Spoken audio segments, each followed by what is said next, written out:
CR. पाटलांच्या वक्तव्यामुळे राजकीय घमासान सुरू झालेला आहे। छत्रपती शिवाजी महाराजांना गुजराती करण्याचा प्रयत्न सुरू आहे असा हल्लाबोल खासदार संजय राऊतांनी केलाय। तर छत्रपती शिवाजी महाराजांची वंशावळ सगळ्यांना माहिती आहे अशी प्रतिक्रिया उपमुख्यमंत्री अजित पवार यांनी दिली आहे।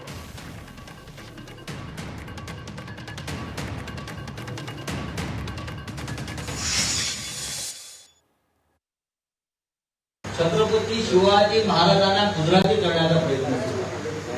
मी सी.आर. पाटलाचं भाषण ते ऐकलंय गुजरातमध्ये।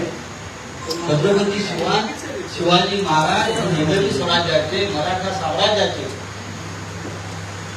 सेनापती राजे आहेत। छत्रपती शिवाजी महाराजांनी सुरत लुटली, आता सोड तुम्ही घेऊ नका अशाला।